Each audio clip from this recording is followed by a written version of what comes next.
Am I the a-hole for calling the cops on my eldest sibling after she attacked me? I honestly never thought I'd be in a position where I'd have to call the police on a family member, especially not on one who's mentally disabled. But after everything that's happened, I'm questioning myself, even though part of me knows I did what I had to do. Still, I'd like an outside perspective. I'm a 23-year-old woman, and my family is a mess. I have a sister my age, a half-brother, and 3 half-sisters.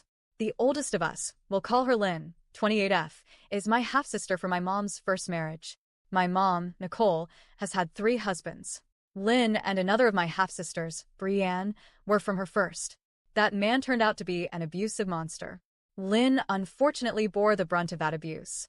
According to family and professionals, the years of trauma severely damaged her development.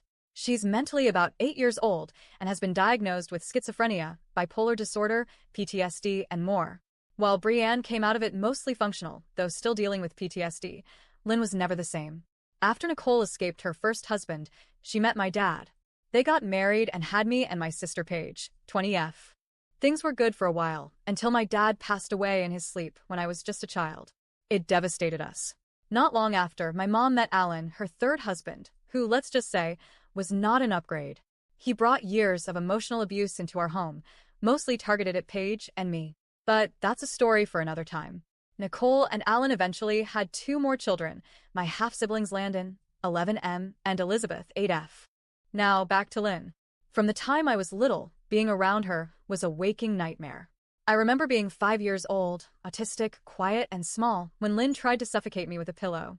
I didn't tell anyone because, honestly, I didn't even understand what had happened. But I never trusted her after that. When she lived with us, there was always something violent happening. She would punch and kick us as we walked by, slam our heads into walls, scream obscenities, and tear through the house like a storm. She once kicked me while wearing heels so hard I had to get stitches. She's put holes in the drywall more times than I can count. She even pulled a knife on my mother once. Eventually, after so many 911 calls, CPS issued an ultimatum. Either Nicole gave up custody of Lynn to the state, or she would lose custody of the rest of us kids. Nicole chose us. Lynn was placed under state guardianship, and I truly thought that chapter of my life was over. That was nearly a decade ago. But recently, her caseworker and legal guardian decided Lynn was well enough to have supervised home visits again. At first, it was just a few days here and there. Then, somehow that turned into 2-week stays.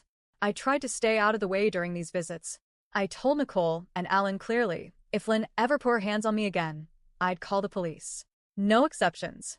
I guess they didn't take me seriously. A few weeks ago, we were building an above-ground pool in the backyard.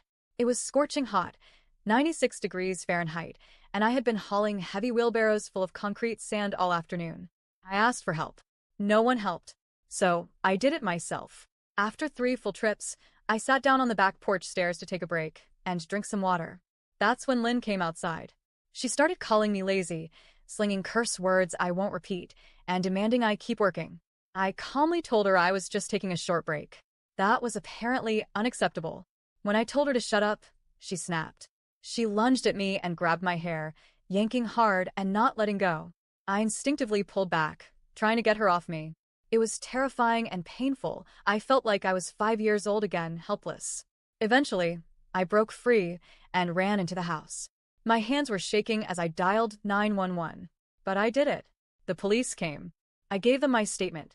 They took pictures and documented the damage. Chunks of my hair were ripped out, and my scalp was so sore I couldn't sleep on one side of my head. While I was still speaking to the officer, Nicole and Alan came home early from a marriage counseling session. Alan barged in, furious. Not at Lynn for assaulting me, but at me for not letting it go and making a scene. He was so disruptive that one of the officers yelled at him and escorted him away from me so I could speak freely. They called for backup. Lynn was arrested. As she was being taken away, the officer quietly told me, "You should probably spend the night somewhere else. I have a feeling this house won't be safe for you tonight." He was right. No one spoke to me after the cops left. No yelling, no lectures, just glares. Cold, burning glares. The next morning, Nicole blindsided me.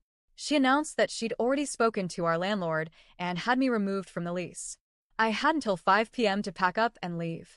I didn't know what to do. I sat in a park for hours in shock, clutching a half-packed duffel bag. Eventually, a concerned mother noticed me crying and flagged down a police officer.